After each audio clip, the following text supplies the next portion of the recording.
हरि ओम अयमारंभो शुभम भवतु। ओम वक्रतुंड महाकाय सूर्यकोटि समप्रभा निर्विघ्न कुरु मे देव सर्वकार्येषु सर्वदा। गणे नारायणे रुद्रे अंबिके भास्करे तथा भिन्नाभिर्नं न कर्तव्यं पंचो देवो नमस्तुते। नीलाम्बुजं श्यामलकोमलांगं सीतासमारोपितवामभागं पाणुमहासायकचारुचापं नमामि रामं रघुवंशनाथं। मनोजवं मारुततुल्यवेगं जितेन्द्रियं बुद्धिमता वरिष्ठं वातात्मजं वानरयूथमुखं श्रीरामदूतं शरणं प्रपद्ये। त्वमेव माता च पिता त्वमेव बन्धु च सखा त्वमेव विद्या द्रविडं त्वमेव सर्वं मम देवदेव। गुरुर्ब्रह्मा गुरुर्विष्णु गुरुर्देव महेश्वर गुरुर्साक्षात् परं ब्रह्मं तस्मै श्री गुरवे नमः। बोल सियावर रामचंद्र जी की जय, श्री अयोध्या राम जी लला की जय, श्री सीता मैया की जय, श्री हनुमान जी महाराज की, समस्त भगत जगत की, समस्त ब्राह्मण वैष्णवों की आज की आनंद की, श्री हनुमान कथामृत की जय जय सीताराम। आमे पूर्वर शुणी हनुमान जी किभଳି भाबरे आमर विद्या ग्रहण करथिले। विद्या पठन पर अंजना मां को पाखु आसीथिले। किछि दिन रहिया परे शंकर भगवान मनरे इच्छा जागृत होला कि जाई मु टिके अयोध्या रे रघुनाथन को दर्शन करिवि, ताको लीला अवलोकन करिवि। तो शंकर भगवान निश्चित कले कि को भଳି बेसरे गले हबो। तो से गोटे केलार वेश नेले। केलार वेश नहीं जाई अंजना मां को पाखे पहुँचले। सेते बेलकु हनुमान विद्या पठन पर भी तांको मनरे किछि गोटे चिंता भाव रहिथिला। काहेकि ना साडे रघुनाथ सी भी चिंतार अच्छी, मन टिके भी मलिन अच्छी, क्या कथा भावुंट। तेणु भक्त भगवान कथा भावुंट, भगवान भक्त कथा भावुंट। तो दुहे दुहे को कथा भावी मौन हो बसिचंती। किसी दिन बीती जाइए। राजा दशरथ भी चिंतित थे, जो मुहरे सदाबले हस फुटुला वर्तमान चिंता कौन गोटे मन भितर भावुंट। एकांत क्या हाथ खेल भल लगुनि, मन मारिकी बसुंट। से दशरथ राजा भी चिंतित थे। बहुत वैद्य एवं आपण जानी बापा माँ माने यदि पिलार कौन टिके असुविधा है, जर छेका भल मंद है, न खाइला न पीला मन सुख ही बसिला, सी माने बहुत जगार नहीं देखेबे मो पिलार कौन है देखी दियो। दशरथ राजा घोषणा करथिले जे जिए मो राम को मुखरे हस फुटेइब, जहा मागिब मु ताहा देबी। शंकर भगवान से समय आसी पहुंची एवं गाँव रे जेमती आगुरु मांकड़ आसिक नाटक करती से भली अंजना माँ पाखे कही एमती तो पुअर मुहरे हस सेति बेले आसीबो, तार उपाय मु जानी। तू मते मो हाथ रे किछि दिन छाड़, मु ताकू नेकी जीवी ना कोठी की ना मु अयोध्या नेकी जीवी। अयोध्या जाउची बुलिबाकू, ताकू नेकी जीवी। ता मन सेठी राम अछंती, ताकू देखिले ता मन निश्चिंत परिवर्तन हबो। शंकर भगवान के हाथ रे हनुमान चलिले अति आनंद उत्कंठार सहित कहले मु प्रभु को भेट करी। तेणु से तबलू 7-8 वर्ष मात्र होई थाए। राम भगवान भी 8-9 वर्षर होई थांती। से समय जाइकरी गीत गाई भगवान को गुण कीर्तन करी हनुमान को जमती माकड़ नचाती से भली नचेबाकू लगे। एवं निजे से गीत झुमिले। तो गाँव रे समस्ते जते छोट पिला थिले समस्ते देखिया आसती। सेमती गोटे थर किछि दिन 2-3 दिन धरी गाँव रे बुली बुली बुली बुली अयोध्या नगर रे कीर्तन करले। एवं यही जिन शुणी रघुनाथ निजे दांड को बाहरी आसला बेलू साढ़े देखिले जे बहुत लोक जमा होती, पिला माने ताली बजाउछंती, आनंद रे नाचुछंती। तो से जगह जाई पहुँचिले। मारुति को देखी हनुमान को देखी रामकर मन प्रफुल्लित हो गला। एवं से जिद्दी धइले जे मु वर्तमान यही माकड़टी नेबी, या साथी मु खेली सदाबले। तो राजा राजुड़ा कथा ତେଣୁ ରାଜା ପୁଅ କଥା କିଏ ଭାଙ୍ଗିବ? ରାଜା ବି ଘୋଷଣା କରିଥିଲେ ଯେ ମୋ ପୁଅ ମୁଖରେ ଯଦି କିଏ ହସ ଦେଇଦେବ ତାହେଲେ ଯାହା ମାଗିବ ତାହା ଦେବି। ତ ରାମଙ୍କ ମୁଖରେ ହସ ଫେରି ଆସିଛି। ପୁଣି ସେଇ ଆଗ୍ରହ ଉତ୍କଣ୍ଠା ପୂର୍ବରୁ ଯେମିତି ହସ ଥିଲା ରଘୁନାଥଙ୍କ ମୁହଁରେ ଫେରି ଆସି ତ ସେଇ ଜିନିଷ ଦେଖି ସେ ନର୍ତ୍ତକୀଙ୍କୁ ଡକେଇଲେ, କହିଲେ ବାବା କେତେ ଯାହା ମାଗୁଛ ମାଗ, ମତେ ମୋ ପୁଅ ଜିଦ୍ଦି କରୁଛି ଏଇ ମାଙ୍କଡଟି ମୋ ପାଖରେ ଛାଡିକିରି ଯାଉ। ନା ମୋର ପାଉଣା ଆବଶ୍ୟ କିଛି ଦରକାର ନାହିଁ, ମୁଁ ଯୋଉଥିପାଇଁ ଆସିଥିଲି ସେଇଥିପାଇଁ ସେ ଜିନିଷ ମୋର ମିଳିଗଲା।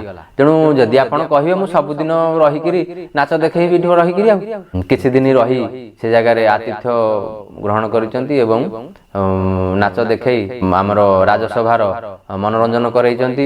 କିଛି ଦିନ ବିତିଗଲା ପରେ ଶଙ୍କର ଭଗବାନ ନିଜ ଆସ୍ଥାନକୁ ଫେରି ଯାଇଛନ୍ତି ଏବଂ ହନୁମାନଙ୍କୁ ଛାଡ଼ି ଦେଇ ଯାଇଛନ୍ତି। କିଛି ଦିନ ତାଙ୍କ ସାଥିରେ ରହି ପିଲାଙ୍କ ଯୋଉ ଖେଳ ବୁଲ ଭଲ ମନ୍ଦ କରି ସେ କିଛି ଦିନ ବିତେଇଲା ପରେ ବିଶ୍ୱାମିତ୍ର ଆସି ପହଞ୍ଚିଛନ୍ତି। ବର୍ତ୍ତମାନ ରାଜାଙ୍କୁ କହୁଛନ୍ତି, ଦଶରଥ ରାଜାଙ୍କୁ, ଯେ ମୁଁ ଗୋଟେ ଯଜ୍ଞ କରିବାକୁ ଯାଉଛି। ଯଜ୍ଞ ବାରମ୍ବାର ରାକ୍ଷସ ମାନେ ଭାଙ୍ଗି ଦେଉଛନ୍ତି, ବାରମ୍ବାର ରାକ୍ଷସ ମାନେ ଧ୍ୱଂସ କରିଦେଉଛନ୍ତି। ମୋ ଯଜ୍ଞ ପାଇଁ ଜଣେ ରକ୍ଷକ ଦରକାର।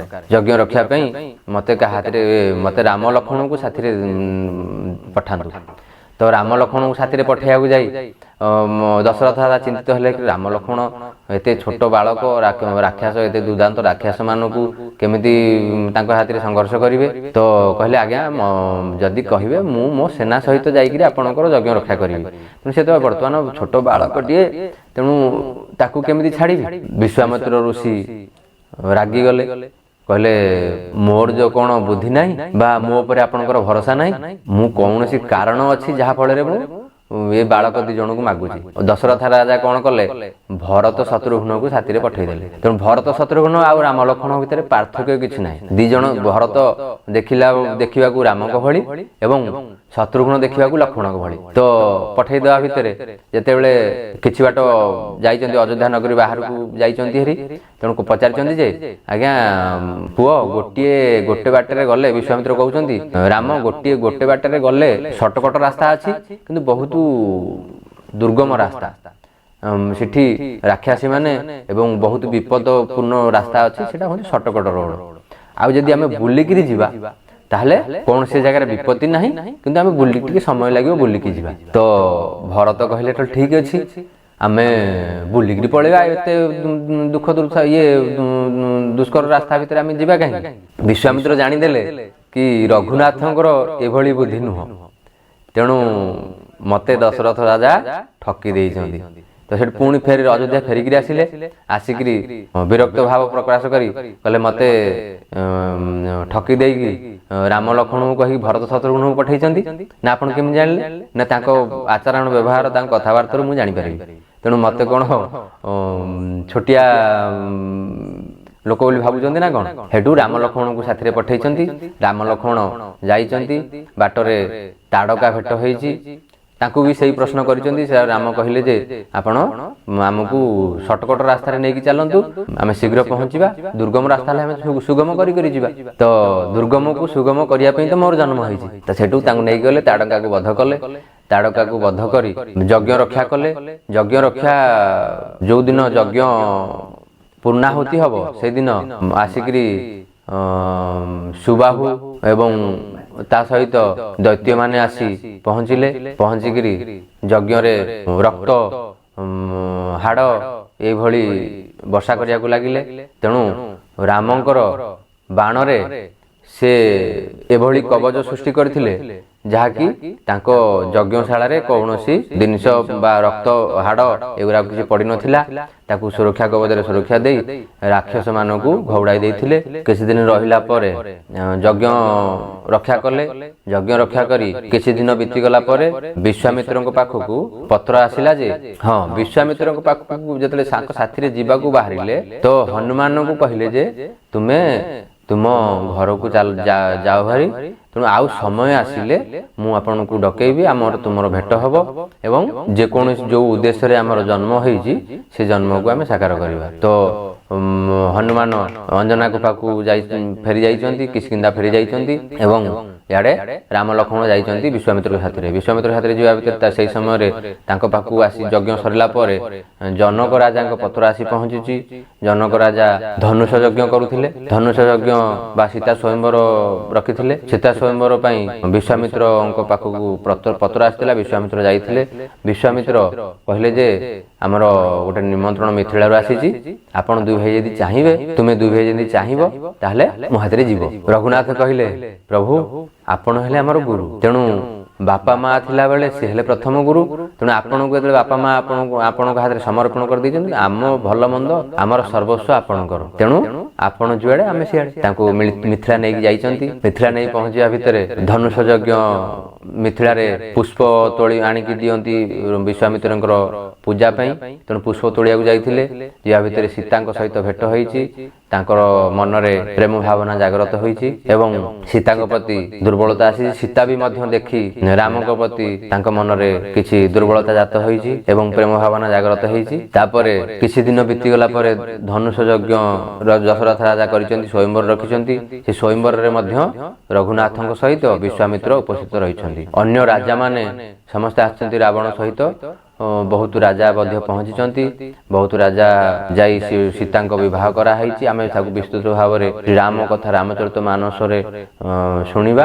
ବର୍ତ୍ତମାନ ହନୁମାନ ଚରିତ ଆମେ ଶୁଣିବା। ହନୁମାନ ଯେତେବେଳେ ଫେରି ଯାଇଛନ୍ତି, ତା କିଛି ଦିନ ବିତି ଯାଇଛି, ସେ ସେଠି ବଡ଼ ହୋଇଛନ୍ତି ଏବଂ ରାମଙ୍କର ଆଜ୍ଞାରେ ଯାଇକିରି କୁବଳୟା ପର୍ବତ ଉପରେ ଯାଇ ସୁଗ୍ରୀବ ଆଶ୍ରୟ ନେଇଥିଲେ। କାହିଁକି ନା ବାଳି ଭୟରେ ରହିବା ଭିତରେ ତାଙ୍କୁ ସୁରକ୍ଷା ଦେବା ପାଇଁ ତାଙ୍କ ପାଖରେ ହନୁମାନ ସଦାବେଳେ ପାଇଁ ଥିଲେ।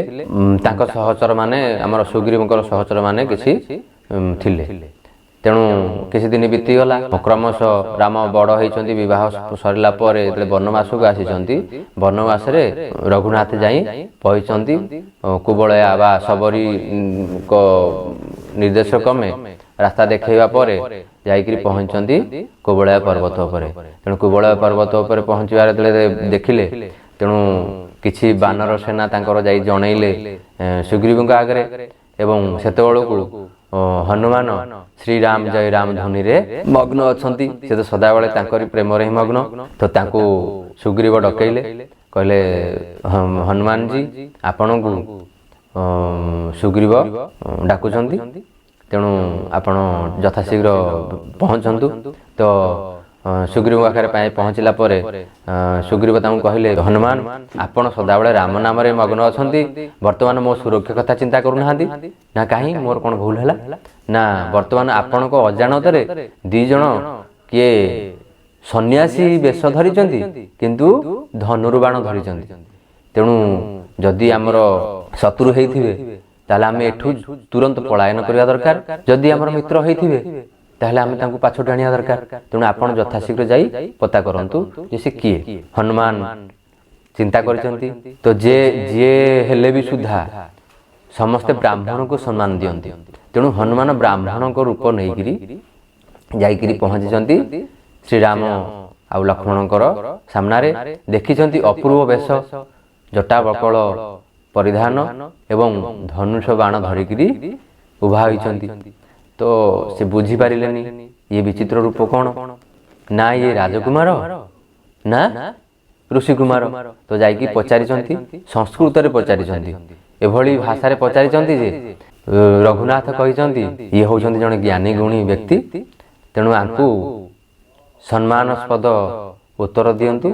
ତେଣୁ ଲକ୍ଷ୍ମଣଙ୍କୁ କହିଛନ୍ତି, ଲକ୍ଷ୍ମଣ ପରିଚୟ ଦେଇଛନ୍ତି। ଶ୍ରୀରାମ ତାଙ୍କ ପରିଚୟ ଦେଇନାହାନ୍ତି କି ହନୁମାନଙ୍କୁ ଆଲିଙ୍ଗନ କରିନାହାନ୍ତି।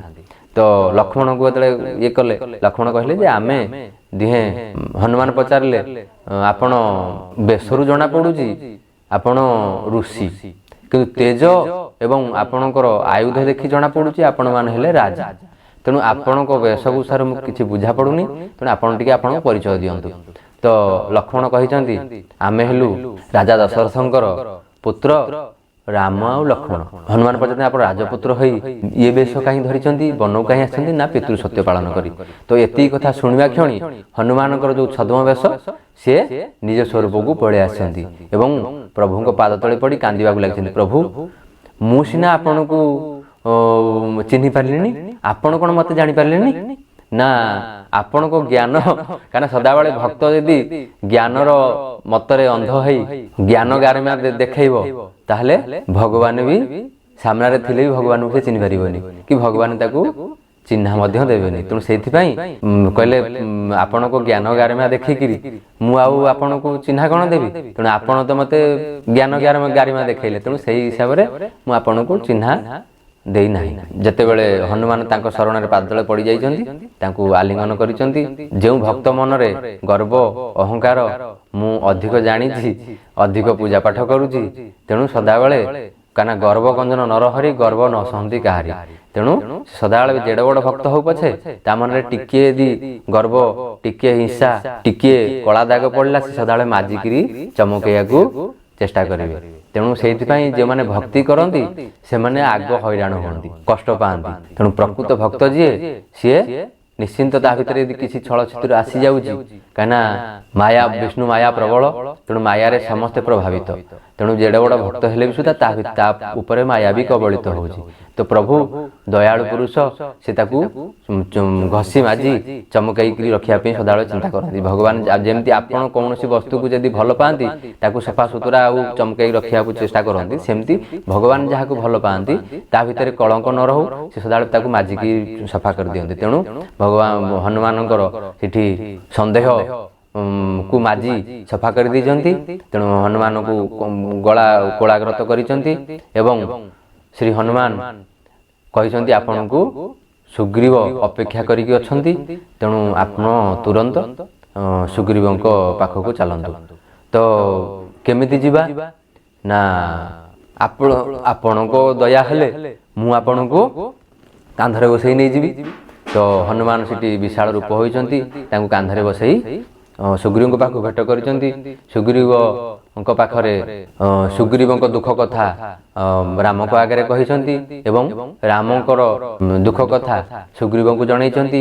ପରସ୍ପର ମିତ୍ର ହୋଇଛନ୍ତି ଏବଂ ବଚନବଦ୍ଧକ ହେଇଛନ୍ତି ଯେ ମୁଁ ଆପଣଙ୍କୁ ବର୍ତ୍ତମାନ କିଷ୍କିନ୍ଧାର ରାଜା ଘୋଷଣା କରୁଛି।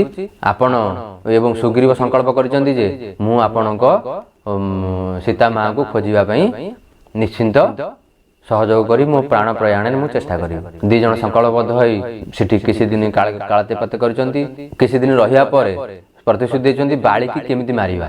ତ ବାଳି ଆଗକୁ ଗଲେ ଆପଣମାନେ ଜାଣିଥିବେ, ଯେକୌଣସି ଯୋଦ୍ଧା ଯାଆନ୍ତୁ କି ଯିଏ ଦେବତା ଯାଆନ୍ତୁ, ବାଳିକି ଏଭଳି ଆଶୀର୍ବାଦ ମିଳିଥିଲା, ବରଦାନ ମିଳିଥିଲା ଇନ୍ଦ୍ରଙ୍କ ଠାରୁ। ଇନ୍ଦ୍ରଙ୍କୁ ପ୍ରଶ୍ନ କରି ବାଳି ଏଇ ବରଦାନ ନେଇଥିଲା ଯେ ଯିଏ ତା ସାମ୍ନାରେ ଠିଆ ହବ ତାର ଅଧେ ବଳ ବାଳି ଦେହକୁ ପଳେଇ ଆସିବ। ତେଣୁ ସେଥିପାଇଁ ବାଳିକ ସହିତ ଯୁଦ୍ଧ କରିବା ପାଇଁ କେହି ସାହସ କରନ୍ତିନି। ରାମଚନ୍ଦ୍ର ଚିନ୍ତା କଲେ କେମିତି କୋଉ ଉପାୟରେ ବାଳିକି ବଧ କରିବା। ସୁଗ୍ରୀବଙ୍କୁ କହିଲେ ତମେ ଯୁଦ୍ଧ ପାଇଁ ବାଳିକି ଡାକ। ନା ନାଇଁ ମୁଁ ଏ କଥା କେବେ କରିବିନି। ନା ମୋ ଉପରେ ଭରସା ଅଛି ତ? ନା ହଁ ନିଶ୍ଚିନ୍ତ ଭରସା ଅଛି। ତାହେଲେ ମୋ ଉପରେ ଯଦି ଭରସା ଅଛି ବିଶ୍ୱାସ ରଖି ଆପଣଙ୍କୁ ଯାହା କହୁଛି ସେୟା କରନ୍ତୁ। ତ ଯାଇକିରି ବାଳିକି ଯାଇ ଯୁଦ୍ଧ ପାଇଁ ଉସ୍କେଇଛନ୍ତି। ବାଳି ଯୁଦ୍ଧକୁ ଆସିଛି। ଆସିବା ପରେ ଯେତେବେଳେ ଦି ଭାଇ ଯାକ ଯୁଦ୍ଧ କରିଛନ୍ତି, ରଘୁନାଥ ବାଳି ଆଉ ସୁଗ୍ରୀବ ଭିତରେ ଫରକ କିଛି ଜାଣିପାରୁନାହାନ୍ତି। ଦି ଜଣକ ଦେଖିବାକୁ ଏକା ଭଳିଆ। ଚିନ୍ତାରେ ପଡ଼ି ସିଏ ଆଉ ବାଣ ପ୍ରୟୋଗ କରିନାହାନ୍ତି ଏବଂ ଦି ଜଣ ଯୁଦ୍ଧରେ ଆହତ ହୋଇ ସୁଗ୍ରୀବ ବିଶେଷ ଭାବରେ ଆହତ ହେଲେ ଏବଂ ଯୁଦ୍ଧ କ୍ଷେତ୍ର ଛାଡ଼ି ପଳାୟନ କଲେ। ଯେତେବେଳେ ଯୁଦ୍ଧ କ୍ଷେତ୍ର ଯାଇ ପଳାୟନ କଲେ, ଯାଇକରି ଗୁଫାରେ ମୁହଁ ମାଡ଼ି ଶୋଇଲେ।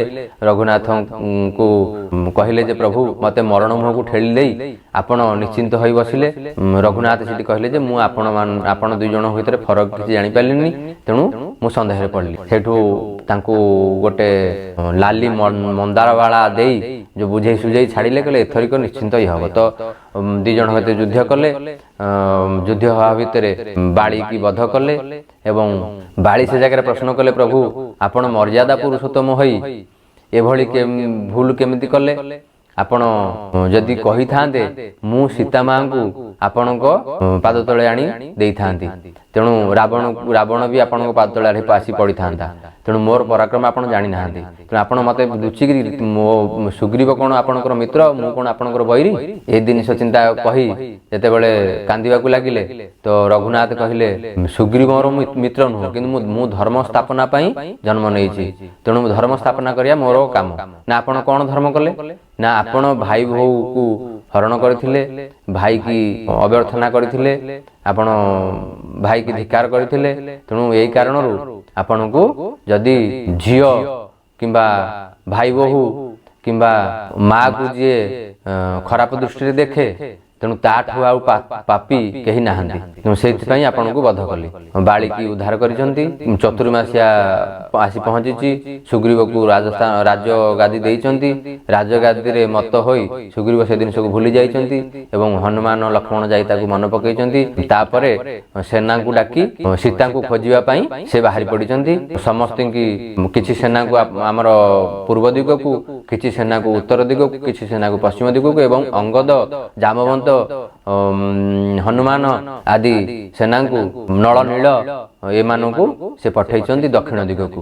ତେଣୁ ସେ ଜାଣିଥିଲେ ଯେ ଦକ୍ଷିଣ ଦିଗରେ ରାକ୍ଷସଙ୍କର ନିବାସ। ପୂର୍ବରୁ ଶୁଣିଥିଲେ ରାବଣ ରହୁଛି ଦକ୍ଷିଣ ଦିଗରେ।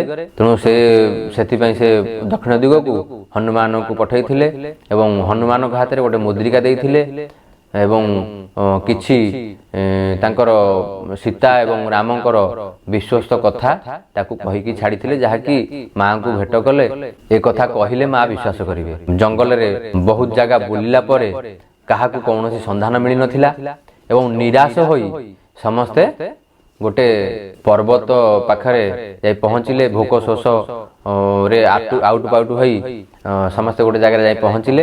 ତ ପହଞ୍ଚିକିରି ଦେଖିଲେ ଗୋଟେ ଗୁଫା ଭିତରୁ ପକ୍ଷୀମାନେ ଉଡ଼ି ଆସୁଛନ୍ତି। ଯୋଉଠି ପକ୍ଷୀମାନେ ରହୁଛନ୍ତି ଚିନ୍ତା କଲେ, ହନୁମାନ ଚିନ୍ତା କଲେ ଯେ ପକ୍ଷୀମାନେ ଅଛନ୍ତି ମାନେ ଫଳ ଥିବ ଏବଂ ପାଣି ଥିବ। ତ ସେ ଗୁଫା ଯାଇକି ଦେଖିଲା ସବୁ ଗୁଫା। ତେଣୁ ଗୁଫା ଭିତରେ ସମସ୍ତେ ପଶିଲା ଭିତରେ ଦେଖିଲେ ଜଣେ ତପସ୍ୱିନୀ ତପସ୍ୟା କରୁଛନ୍ତି। ତେଣୁ ସିଏ ହେଉଛି ମୟଦନଙ୍କର ଗୁଫା। ତାଙ୍କ ଗୁରୁଙ୍କ ନିର୍ଦ୍ଦେଶରେ ସେ ତପସ୍ୱିନୀ ମୟଦନଙ୍କର ଝିଅ ସେଠି ତପସ୍ୟା କରୁଥିଲେ। ବିଷ୍ଣୁ ଭକ୍ତ ତପସ୍ୟା କରି ସେମାନଙ୍କୁ କହିଲେ ଯେ ପ୍ରଭୁ, ଆପଣମାନେ ଯଦି ରାମ ଭକ୍ତ, ମୋତେ ବି ରାମଙ୍କର ଦର୍ଶନ କରିବାର ଅଛି। ରାମ କୋଉଠି ଅଛନ୍ତି କୁହନ୍ତୁ। ତ ନା, ରାମ ବର୍ତ୍ତମାନ କୁବଳୟା ପର୍ବତ ଉପରେ ଅଛନ୍ତି। ତେଣୁ ତାଙ୍କୁ ସେମାନଙ୍କୁ ଫଳ ଏବଂ ପାଣିର ସେବା ଦେଇ ତାଙ୍କ ମନକୁ ସନ୍ତୁଷ୍ଟ କରାଇଛନ୍ତି ଏବଂ କହିଛନ୍ତି ଯେ ଇଏ ଗୁଫାରେ ଯିଏ ଥରେ ପଶିଛି ସିଏ ବାହାରକୁ କେବେ ଯାଇପାରିବ ନାହିଁ। ମୁଁ ଆପଣଙ୍କୁ ମୋ ତପ ବଳରେ ମୁଁ ଯୋଉଠିକି ପହଞ୍ଚେଇବା କଥା ଆପଣଙ୍କର ଲକ୍ଷ୍ୟସ୍ଥଳରେ ମୁଁ ପହଞ୍ଚେଇ ଦେଉଛି। ତ ସମସ୍ତେ ଆଖି ବୁଜି ଖୋଲିଲା ବେଳକୁ ଯାଇ ସମୁଦ୍ର କୂଳରେ ଯାଇ ପହଞ୍ଚନ୍ତି। ଗୋଟେ ପାହାଡ଼ ଉପରେ ଗୋଟେ ଛୋଟିଆ କୋରଡ଼ ଅଛି। ସେ କୋରଡ଼ ତଳେ ଯାଇ ସମସ୍ତେ ବସିଛନ୍ତି। ବସିକିରି ନିଜ ଭିତରେ କଥା ହେଉଛନ୍ତି ଯେ ଆମେ ଆସିକି ତ ପହଞ୍ଚିଲେ ବର୍ତ୍ତମାନ ତାଳରୁ ଖସିଲେ ଖଜୁରୀରେ ଅଟକିଲେ। ତେଣୁ ଆମେ ଜଙ୍ଗଲରୁ ସିନା ବାହାରି ଆଇଲେ, ସମୁଦ୍ର କୂଳରେ ଅଥଳ ସମୁଦ୍ର କୋଉଠି କିଛି ଦେଖାଯାଉନି। ଆମେ ବର୍ତ୍ତମାନ ଏଇ ଜାଗାରେ ଆସି ପହଞ୍ଚିଲେ, କୌଣସି ସୀତା ମାଙ୍କର କୌଣସି ସୂଚନା ନାହିଁ। ବର୍ତ୍ତମାନ ଅଙ୍ଗଦ ଚିନ୍ତା କଲେ ମୁଁ ମୋ ନିଜ ପ୍ରାଣକୁ ନିଜେ ହରିନେବି। ତ ଗୋଟେ ପଥରଟିଏ ଉପରକୁ ପକେଇ ମୁଣ୍ଡ ତଳକୁ ନୁଆଇକିରି ବସିଲେ। ତାଙ୍କୁ ହନୁମାନ ଯାଇ ରକ୍ଷା କଲେ। କହିଲେ ଏଭଳି ପରିସ୍ଥିତିରେ ଯଦି ଆପଣମାନେ ଏମିତି ହେବେ ତାହେଲେ ଆମେ ରଘୁନାଥଙ୍କୁ କ'ଣ ଜବାବ ଦେବା? ତ ସେମାନେ ସମସ୍ତେ ନିଜ ନିଜକୁ ବୁଝାବୁଝି ଜାମ୍ବବନ୍ତ ଏବଂ ନଳ ନୀଳ ଅଙ୍ଗଦଙ୍କୁ ବୁଝେଇଲେ। ଅଙ୍ଗଦ କହିଲେ ଏଭଳି ଜୀବନ ରଖି ଲାଭ କ'ଣ? ଯଦି ଆମେ ଫେରିଯିବା, ନିରାଶ ବାଣୀ ଶୁଣେଇବା, ତାହେଲେ ମୁଁ ଯାଇକିରି ଯାହା ନ ଯାଇକି ସେଇଆ। ତେଣୁ ମୁଁ ଏଠି ମରିଯିବା ଭଲ। ତେଣୁ ସମସ୍ତେ ଅନଶନରେ ବସିଲେ। ତେଣୁ ଏକଥା ସିମ୍ପାତି ଦେଖୁଥାନ୍ତି, ଜଟାୟୁଙ୍କର ଭାଇ ସିମ୍ପାତି କହିଲେ ଆପଣମାନେ ଏମିତି କାହିଁ ମରିବେ? ମୁଁ ତମମାନଙ୍କୁ ସବୁ ଖାଇବି ଗୋଟିଏ ଗୋଟିଏ। ତ ସେଠି ତାଙ୍କ ଭିତରେ କଥା ହେଲେ, ଦେଖ ଜଟାୟୁ ଭଳି ପକ୍ଷୀ ଗୋଟେ ଥିଲା ଯାହାକି ସୀତାଙ୍କର ଖବର ରାମଙ୍କ ପାଖରେ ପହଞ୍ଚେଇଥିଲା। ଆଉ ଇଏ ଗୋଟେ ପକ୍ଷୀ ଦେଖନ୍ତୁ ରାମଙ୍କ ଭକ୍ତମାନଙ୍କୁ ଖାଇବା ପାଇଁ ଚିନ୍ତା କରୁଛି। ତ ଜଟାୟୁ କଥା ଶୁଣି ସିମ୍ପାତି କାନ୍ଦିଛନ୍ତି। କହିଲେ କ'ଣ ହେଲା? ଜଟାୟୁ ବର୍ତ୍ତମାନ ମରିଗଲାଣି? ନା ହଁ, ରାବଣ ତାକୁ ମାରିଛି। ନା, ସିଏ ମୋ ଭାଇ ଏବଂ ପରିଚୟ ଦେଇଛନ୍ତି। ଗୋଟେ ପାହାଡ଼ ଉପରେ ଯାଇ ଦେଖିଛନ୍ତି ସ୍ୱର୍ଣ୍ଣମୟୀ ଲଙ୍କା, ଗିଦ୍ଧ ଶାଗୁଣା ମାନଙ୍କର, ଚଢ଼େଇ ମାନଙ୍କର ଦୃଷ୍ଟି ଶକ୍ତି ପ୍ରଖର। ତ ତେଣୁ ତାଙ୍କ ପେଣି ଦୃଷ୍ଟିରେ ସେ ପତା ଲଗେଇଛନ୍ତି ଯେ ସୀତା ଅଶୋକ ଗଛ ମୂଳେ ବସିଛନ୍ତି। ତେଣୁ ସେହି ସମ୍ବାଦ ହନୁମାନଙ୍କୁ ଏବଂ ଜାମ୍ବବନ୍ତକୁ ସମସ୍ତ ବାନର ସେନାକୁ ଜଣେଇଛନ୍ତି। ବାନର ସେନା ନିଷ୍ପତ୍ତି ନିଜ ନିଜ ଭିତରେ କହାକି ହେଉଛନ୍ତି ଯେ ଅଙ୍ଗଦ କହୁଛନ୍ତି ମୁଁ ସିନା ଯିବି ହେରି କିନ୍ତୁ ଆଉ ଆସିପାରିବିନି। ଜାମ୍ବବନ୍ତ କହୁଛନ୍ତି ମୁଁ 400 ଯୋଜନ ଯିବି, କି ଆଉ ନଳନୀଳ କହୁଛନ୍ତି ମୁଁ 200 ଯୋଜନ ଯିବି। ତେଣୁ ନିଜ ନିଜ ଭିତରେ ନିଜ ନିଜର ବଳ କଷାକଷି ହଉଛନ୍ତି। ସେହି ସମୟରେ ହନୁମାନଙ୍କୁ ଦେଖୁଛନ୍ତି, ଜାମ୍ବବନ୍ତ ଦେଖିଲା ଆବଶ୍ୟକୁ ହନୁମାନ ବସିଛନ୍ତି ମୁହଁ ପୋତିକିରି ଗୋଟେ ଜାଗାରେ, ସିଏ କିଛି କହୁନାହାନ୍ତି। ଜାମ୍ବବନ୍ତ ଚିନ୍ତା କଲେ ଯେ ହନୁମାନ ପାଖକୁ ଗଲେ, କହିଲେ ହେ ଜ୍ଞାନ ଗୁଣର ନିଧାନ, ହେ ଅତୁଳିତ ବଳ ଧାମ, ହେ ରାମଦୂତ, ତେଣୁ ଆପଣ ଏମିତି ଚୁପ୍ ହୋଇ ବସିଲେ କୌଣସି କାମ ହେବ ନାହିଁ। ହନୁମାନ କହିଲେ ମୁଁ ବା କି କ'ଣ କରିପାରିବି, ଆପଣ ବଡ଼ ବଡ଼ ଯୋଦ୍ଧା, ଏମିତି ମାନ୍ୟଗଣ୍ୟ ବ୍ୟକ୍ତି ଥାଇକିରି ଆପଣ ଜାମ୍ବବନ୍ତ ଭଳି ବଳଶାଳୀ ଥାଇ ମୁଁ ତାଠୁ ଅଧିକା କ'ଣ କରିପାରିବି। ଜାମ୍ବବନ୍ତ କହିଛନ୍ତି ଯେ ଆପଣ ହେଲେ ରୁଦ୍ରାବତାର, ଆପଣଙ୍କ ପାଖରେ ଅସମ୍ଭବ କିଛି ନାହିଁ, ଅସାଧ୍ୟକୁ ସାଧନ କରିବାର ଶକ୍ତି ଆପଣଙ୍କ ପାଖରେ ଅଛି। ତେଣୁ ଆପଣ ପିଲାଦିନେ ଆପଣଙ୍କର ନଟଭଟ ପଣିଆ ଯୋଗୁଁ ଆପଣଙ୍କର ଶକ୍ତିକୁ ଆପଣ ଭୁଲି ଯାଇଛନ୍ତି। ଋଷିଙ୍କ ଅଭିଶାପରେ ଆପଣଙ୍କ ଅପାର ଶକ୍ତିକୁ ଆପଣ ଭୁଲି ଯାଇଛନ୍ତି। ଆପଣଙ୍କୁ ବ୍ରହ୍ମା ଅମର ବର ପ୍ରଦାନ କରିଛନ୍ତି, ବ୍ରହ୍ମ ପାଶତ ଆପଣଙ୍କୁ ବାନ୍ଧି ପାରିବ ନାହିଁ, ଇନ୍ଦ୍ରଙ୍କର ବଜ୍ର ଆପଣଙ୍କୁ କାଟି ପାରିବ ନାହିଁ, ଆପଣଙ୍କର ଶରୀର ହେଉଛି ବଜରଙ୍ଗୀ, ଏବଂ ଆଉ ଯମଙ୍କର କାଳପାଶ ଆପଣଙ୍କ ପାଖରେ, ବହୁତ ଦେବୀ ଦେବତାଙ୍କର ଆଶୀର୍ବାଦ ଆପଣଙ୍କ ପାଖରେ। ତେଣୁ ଆପଣ ଚାହିଁଲେ ଅସମ୍ଭବକୁ ସମ୍ଭବ କରିପାରିବେ, ରାମ କାର୍ଯ୍ୟ ପାଇଁ ଆପଣଙ୍କର ଜନ୍ମ। ହନୁମାନ ଏକଥା ଶୁଣି ତାଙ୍କ ଭିତରେ ଅଦ୍ଭୁତ ପ୍ରକାର ଶିହରଣ ସୃଷ୍ଟି ହୋଇଛି ଏବଂ ଜୟ ଶ୍ରୀରାମ କହି ସେ ଗୋଟେ ପର୍ବତ ଉପରକୁ ଚଢ଼ି ଯାଇଛନ୍ତି। ତେଣୁ ପର୍ବତ ଉପରକୁ ଚଢ଼ି ଜୟ ଶ୍ରୀରାମ କରି ଯେତେବେଳେ ଡିଆଁଟି ମାରିଛନ୍ତି ତ ପର୍ବତ ମାନେ ଯେମିତି ଆପଣ ଦେଖିଥିବେ ଗୋଟେ ଯାନ ଦ୍ରୁତ ଗତିରେ ଯିବା ପରେ ତା ପଛରେ ଯଦି ଜରି ମାନେ ବା ପତ୍ର କାଗଜ ଏଗୁଡ଼ାକ ଯେମିତି ବୁଲିଥାନ୍ତି ଘିରି ଘିରି ହେଇକିରି, ସେଇଭଳି ପର୍ବତ ଏବଂ ବୃକ୍ଷମାନେ ଯେତେବେଳେ ହନୁମାନ ହୁଁ କରିକି ଡେଇଛନ୍ତି ତାଙ୍କ ପଛପଟେ ପର୍ବତ ଏବଂ ବୃକ୍ଷମାନେ ସେଇଭଳି ଜରି କାଗଜ ଭଳି ଉଡୁଛନ୍ତି। କିଛି ବାଟ ସେ ଚାଲି ଯାଇଛନ୍ତି। ତେଣୁ କାହିଁକି ନା ପୃଥିବୀ ହେଉଛି ମାୟାର ପ୍ରତୀକ। ତେଣୁ ମାୟା ଠାରୁ ଉପରକୁ ଉଠିଲେ ଆପଣ ଶାନ୍ତି ପାଇବେ। ସୀତା ହୁଅନ୍ତି ଶାନ୍ତିର ପ୍ରତୀକ। ତେଣୁ ଶାନ୍ତି ପାଇବାକୁ ହେଲେ ଆପଣଙ୍କୁ ମାୟାର ଉପରକୁ ଉଠିବାକୁ ପଡ଼ିବ। ଏବଂ ହନୁମାନ ହେଲେ ତ ଜ୍ଞାନ ଗୁଣ ନିର୍ଦ୍ଧାନ। ତେଣୁ ଯିଏ ଜ୍ଞାନୀ, ଯିଏ ପ୍ରକୃତ ଜ୍ଞାନୀ, ସେ ଗର୍ବ ଅହଙ୍କାର ମାନ ଅଭିମାନ ଉପରକୁ ଉଠି ମାୟା କବଳରୁ ঊର୍ଦ୍ଧ୍ୱକୁ ଉଠି ଶାନ୍ତିକୁ ପରମ ଶାନ୍ତିକୁ ପ୍ରାପ୍ତ କରନ୍ତି ଏବଂ ଭଗବତ ପ୍ରାପ୍ତି କରିଥାନ୍ତି। ତେଣୁ ହନୁମାନ ଉଡ଼ିକି ଯାଇ ସମୁଦ୍ର ଭିତରେ ଚାଲିଛନ୍ତି। ସମୁଦ୍ର ଭିତରେ ଚାଲିବା ପରେ ଦେବତା ମାନେ ଚିନ୍ତାରେ ପଡ଼ିଛନ୍ତି, ସତରେ କ'ଣ ହନୁମାନ ଯାଇକିରି ଲଙ୍କାରୁ ଫେରି ପାରିବେ, ସୀତା ଠାବ କରିପାରିବେ? ତାଙ୍କ ଭିତରେ ଭାଳନି ପଡ଼ିଛି, ହଁ ହନୁମାନ ଜ୍ଞାନ ଗୁଣର ସାଗର, କିନ୍ତୁ ଗୋଟେ ଥର ପରୀକ୍ଷା କରିନେବା ଦରକାର। ସେଠି ନାଗମାତା ସୁରସାଙ୍କୁ କଶ୍ୟପଙ୍କର ପତ୍ନୀ ନାଗମାତାଙ୍କୁ ପଠେଇଛନ୍ତି। ସୁରସା ଯେତେବେଳେ ପହଞ୍ଚନ୍ତି ହନୁମାନଙ୍କ ସାମ୍ନାରେ ଠିଆ ହେଇଯାଇଛନ୍ତି ଏବଂ କହିଛନ୍ତି ରହିଯା ବେଟା, ମୁଁ ବର୍ତ୍ତମାନ ତତେ ଖାଇବି। ହନୁମାନ ଦେଖି ଆଶ୍ଚର୍ଯ୍ୟ ହୋଇଛନ୍ତି, ମା ମୁଁ ବର୍ତ୍ତମାନ ରାମ କାର୍ଯ୍ୟ କରିବାକୁ ଯାଉଛି, ତେଣୁ ମୁଁ ଫେରିଲେ ଆପଣଙ୍କ ଭୋଜନ ବନିବି। ନାଇଁ ମତେ ବହୁତ କ୍ଷୁଧା ଲାଗୁଛି, ତେଣୁ ଏ ବାଟରେ ଯିଏ ଯିବ ମୁଁ ଆଗ ତାକୁ ଖାଇବି, ତାପରେ ଯାଇ ଯାହା କରିବି। ହଉ ତାହେଲେ ଆପଣ ମୁହଁ ଖୋଲନ୍ତୁ। ତ ଯେତେବେଳେ ସୁରସା ମୁହଁ ଖୋଲିଛନ୍ତି, ଗୋଟେ ଯୋଜନ ପର୍ଯ୍ୟନ୍ତ ମୁହଁ ଖୋଲିଛନ୍ତି। ହନୁମାନ 2 ଯୋଜନ ଲମ୍ବି ଯାଇଛନ୍ତି। ତ ସୁରସା 4 ଯୋଜନ, ହନୁମାନ 8 ଯୋଜନ, ଏମିତି ହୋଇ 32 ଯୋଜନ, 16 ଯୋଜନ, 32 ଯୋଜନ ଏମିତି ହେଇ ଲମ୍ବି ଚାଲିଛନ୍ତି। ଯେତେବେଳେ ହନୁମାନ ଦେଖିଲେ ଆଉ କୌଣସି ଉପାୟ ନାହିଁ, ତ ହନୁମାନ ନିଜକୁ ନିଜେ ପୁରା ଛୋଟ କରିଦେଇଛନ୍ତି, ପୁରା କ୍ଷୁଦ୍ର କରିଦେଇଛନ୍ତି। କ୍ଷୁଦ୍ର ମଶା ଭଳି ରୂପ ଧରି ସୁରସାଙ୍କ ପାଟିରୁ ଯାଇକିରି ବାହାରିକି ପଳେଇ ଆସିଛନ୍ତି। ସୁରସା ସେଇଠି ତାଙ୍କର ବୁଦ୍ଧି ଜାଣିପାରିଛନ୍ତି ଏବଂ ନିଜ ରୂପ ଦେଖେଇଛନ୍ତି। ହନୁମାନଙ୍କୁ କହିଛନ୍ତି ତୁମଠାରୁ ଆଉ ବଡ଼ ଚତୁର କେହି ନାହାନ୍ତି, ତେଣୁ ତୁମେ ଦେବତାମାନଙ୍କର କାର୍ଯ୍ୟ ନିଶ୍ଚିନ୍ତ ସିଦ୍ଧି କରିବ। ତେଣୁ ଆଶୀର୍ବାଦ ଦେଇ ସୁରସା ଯାଇଛନ୍ତି ଏବଂ ଆଉ କିଛି ବାଟ ଗଲା ପରେ ମୈନାକ୍ୟ, ସୁନାର ପର୍ବତ ମୈନାକ୍ୟ, ସିଏ ଉପରକୁ ଉଠିଛି ଏବଂ ହନୁମାନଙ୍କୁ ଅନୁରୋଧ କରିଛି, ହେ ପବନସୁତ, ହେ ରାମଦୂତ, ହେ ରୁଦ୍ରାବତାର, ଆପଣ ଗୋଟେ ଥର ମୋ ଉପରେ ଟିକେ ବିଶ୍ରାମ କରିଯାଆନ୍ତୁ। ନା କାହିଁକି, ତୁମେ କିଏ? ନା ମୁଁ ମୈନାକ, ମତେ ଆପଣଙ୍କ ପିତା ଇନ୍ଦ୍ରଙ୍କର ବଜ୍ର କରବଳରୁ ମତେ ରକ୍ଷା କରିଛନ୍ତି। ତେଣୁ ଯେତେବେଳେ ଆପଣଙ୍କ ତାଙ୍କର ପୁତ୍ର, ତେଣୁ ଆପଣଙ୍କୁ ମୁଁ ଟିକେ ବିଶ୍ରାମ ଦେବା, ଆପଣଙ୍କୁ ଆତିଥ୍ୟ କରିବା ମୋର ଧର୍ମ। ଆପଣ ମୋ ଉପରେ ଟିକେ ବିଶ୍ରାମ କରନ୍ତୁ। ହନୁମାନ କହିଛନ୍ତି ମୁଁ ଯେପର୍ଯ୍ୟନ୍ତ ରାମ କାର୍ଯ୍ୟ ସଫଳ ନ ହୋଇଛି ମୁଁ विश्राम केबे करि परिबि नाही। ता ऊपर केवल पादटी मात्र रखी पुणी कुदा मारी जाइछन्ति जय श्री राम कहि तो जाई पहुँची। किछि बाट गला परे सिंहिका नामक राक्षसी जे कि जीव मानकर छाई को धरी आकर्षण करी जीव ऊपर उड़ुथिबा गगनचर मानकर छाई को धरी पाटी रे पुरी दियंती। जे कोनसी ऊपर आकाशवाही जीव केबे उड़ीकिरी जाई पारे नाही सिंहिका कबळरू। तो हनुमान जीवा भितर हनुमान को छाई की धरी टाणीचंती कहिचंती बाबा मो ठारू खसिकी जीवा एते सहज नुह। तो पाटी रे पुरी देइचंती। हनुमान जय सियाराम कही ताळू पणा करिकिरी बाहरी पड़िचंती जाईकी लंकागढ़ रे पहुंचंती।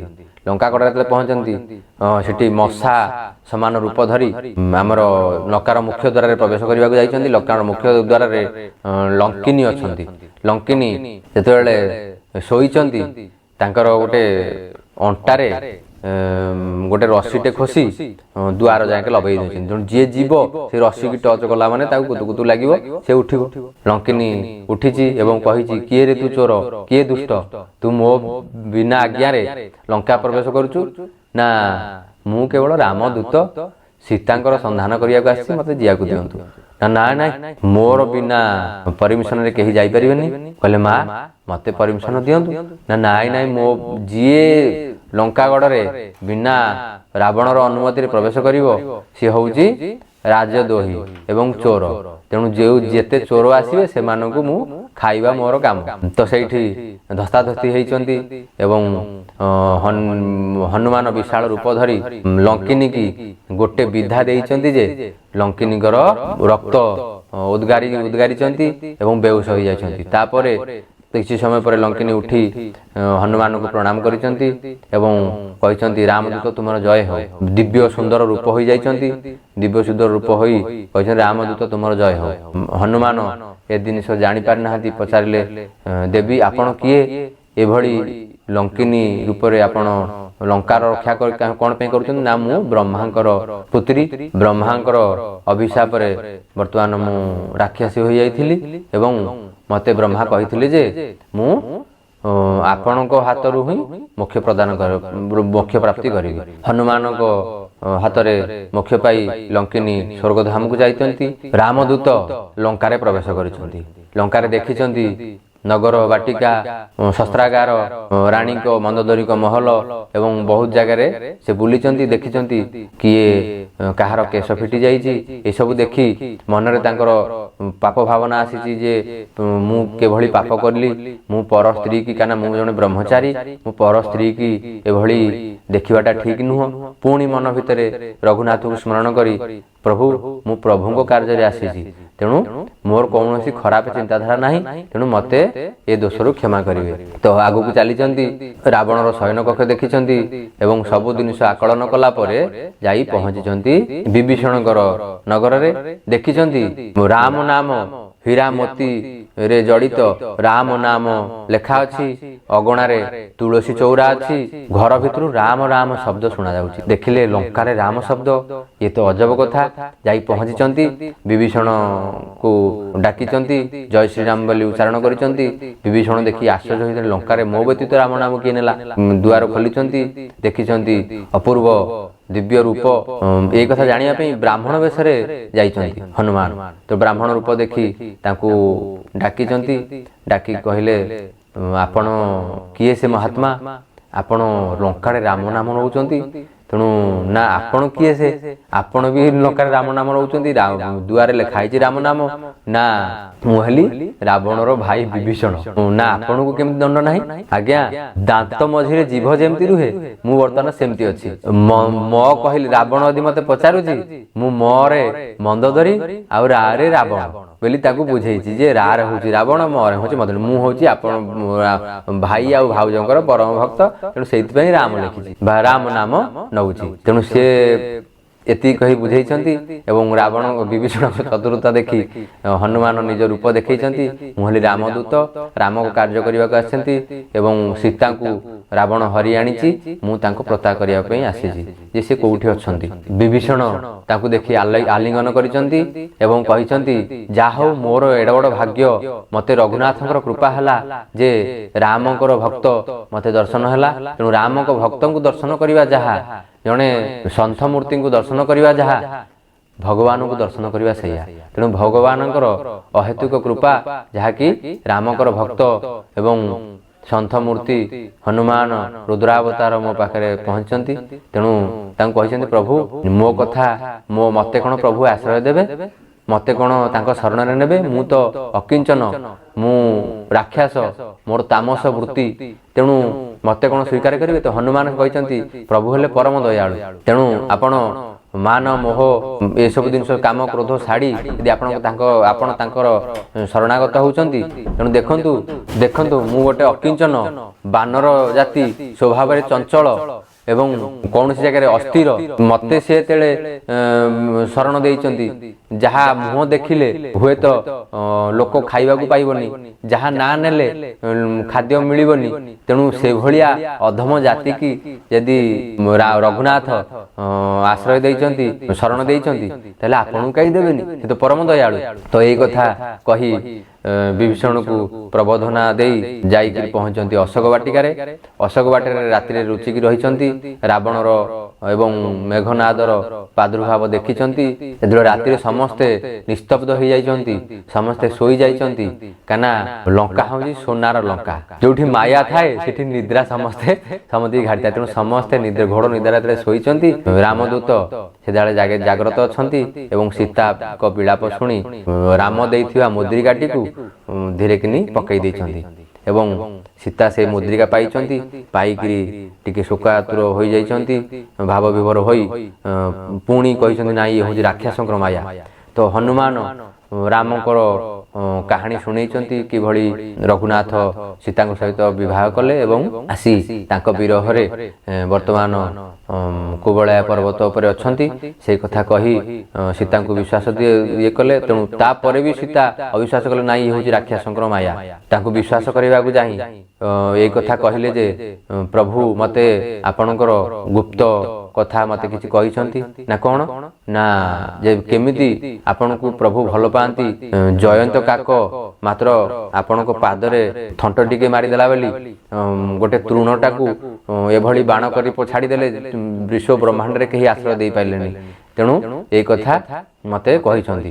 ତ ସୀତା ଏ କଥା ଶୁଣି ଯେ ଏ କଥା କାହିଁକିନା ଆଉ ଦ୍ୱିତୀୟ ଜଣ କେହି ଜାଣିନାହାନ୍ତି, ତେଣୁ ଯଦି ପ୍ରଭୁଙ୍କର ଅନ୍ତରଙ୍ଗ ହେଇନଥାନ୍ତେ ତାହେଲେ ପ୍ରଭୁ ଏକଥା କେବେ କହିନଥାନ୍ତେ। ହନୁମାନଙ୍କ ଉପରେ ବିଶ୍ୱାସ କରିଛନ୍ତି ଏବଂ ପଚାରିଛନ୍ତି ପ୍ରଭୁ କ'ଣ ସତରେ ମୋ କଥା ମନେ ପକାଉଛନ୍ତି? ନା ପ୍ରଭୁ ଆପଣଙ୍କ ବ୍ୟତୀତ ଆଉ କିଛି ମନେ ପକାଉନାହାନ୍ତି। ଆପଣଙ୍କ ବ୍ୟତୀତ ଯାହାକୁ ଗଛ ପତ୍ର ଯାହାକୁ ଦେଖୁଛନ୍ତି ତାଙ୍କୁ ପଚାରୁଛନ୍ତି ମୋ ସୀତାକୁ ଦେଖିଛନ୍ତି? ମୋ ସୀତା କେବେ ଭେଟ ହେବେ? ମୋ ସୀତା କୋଉଠି ଅଛନ୍ତି? ତେଣୁ ବୃକ୍ଷମାନଙ୍କ ସହିତ ପଶୁପକ୍ଷୀ ମାନଙ୍କ ସହିତ ବିଳାପ କରୁଛନ୍ତି।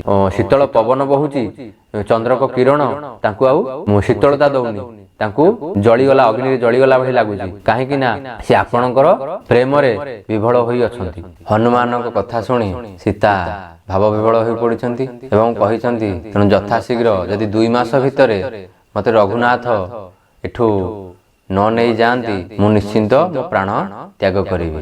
ସୀତା ମାଙ୍କୁ ହନୁମାନ ବହୁତ ପ୍ରକାର ବୁଝେଇଛନ୍ତି, ପ୍ରତିଶ୍ରୁତି ଦେଇଛନ୍ତି ଆମେ ଯଥାଶୀଘ୍ର ରଘୁନାଥଙ୍କ ସମେତ ଆସି ଆପଣଙ୍କୁ ରାବଣକୁ ମାରି ଆପଣଙ୍କୁ ନିଶ୍ଚିନ୍ତ ନେଇଯିବୁ। ସୀତା ଦ୍ୱନ୍ଦ୍ୱରେ ପଡ଼ିଯାଇଛନ୍ତି ଯେ ସାମାନ୍ୟ ମାଙ୍କଡ଼ ଏବଂ ମନୁଷ୍ୟ ଯାହା ରାକ୍ଷସ ମାନଙ୍କର ଯାହାକି ଆହାର, ଏଡେ ବଡ଼ ମାୟାବୀ ରାକ୍ଷସ ମାନଙ୍କୁ, ଏଡେ ମାୟାବୀ ମହାବଳୀ ରାକ୍ଷସ ମାନଙ୍କୁ କିଭଳି ଭାବେ ଜିଣିବେ?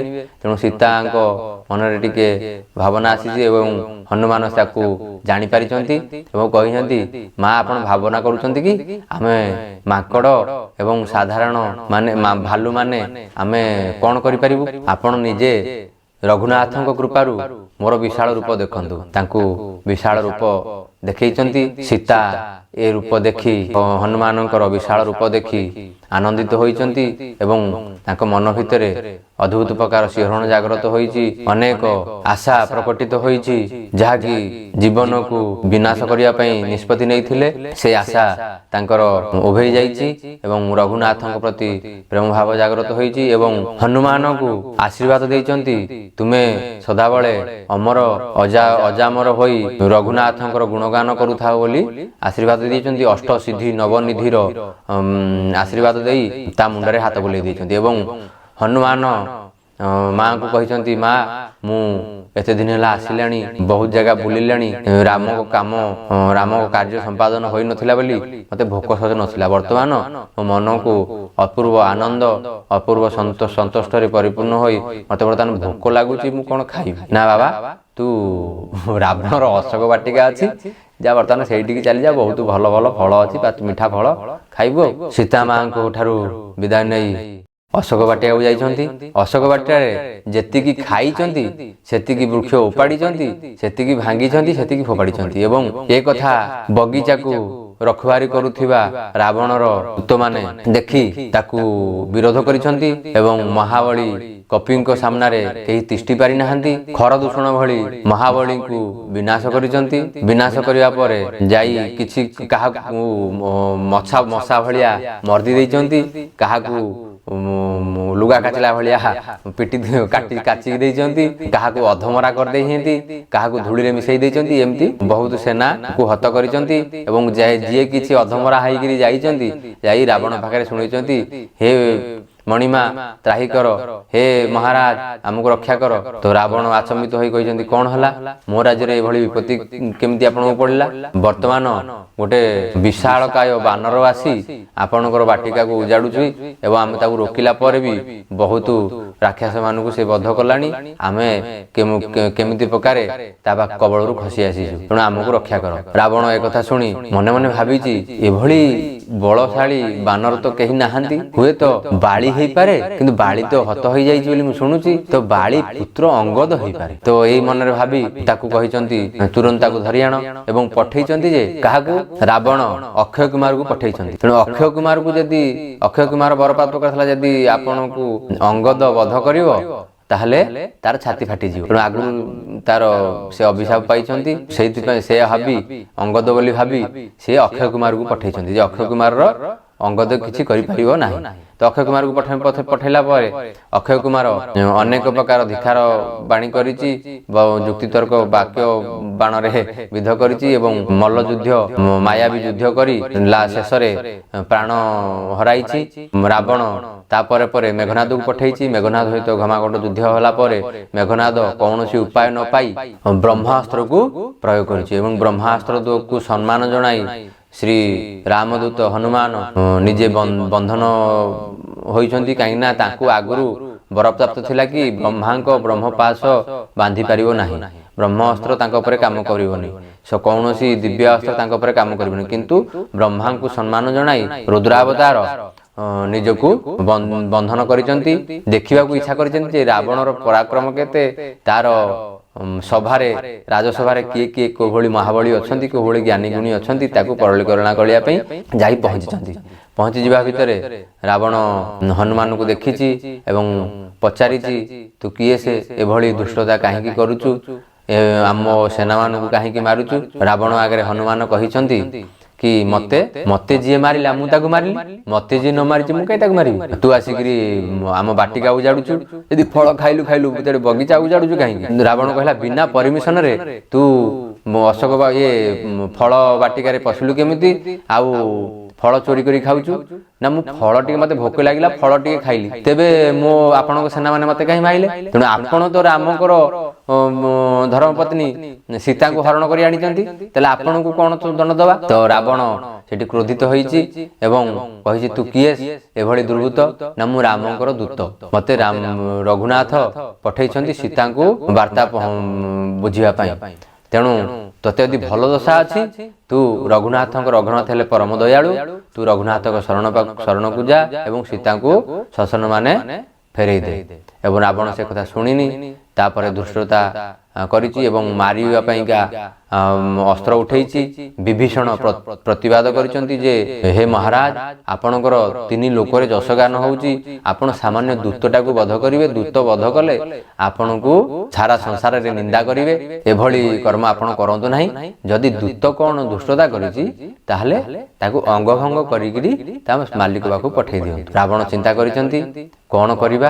ତେଣୁ ଆସନ୍ତା ଭିଡିଓରେ ଆମେ ଶୁଣିବା ଆଗକୁ ରଘୁନାଥଙ୍କର महिमा एवं हनुमान गाथा आज एतिकी पूर्णमदं पूर्णमिदं पूर्णात् पूर्णमुदच्यते पूर्णस्य पूर्णमादाय पूर्णमेवावशिष्यते सर्वे भवन्तु सुखिनः सर्वे सन्तु निरामया सर्वे भद्राणि पश्यन्तु मा कश्चित् दुःखभाग् भवेत् भीमस्यापि रणे भङ्गो मुनिरपि मतिभ्रम यदि सुधम वा मम दोषो न विद्यते हरि ओम शान्तिः शान्तिः शान्तिः हरि ओम तत्सत् इति।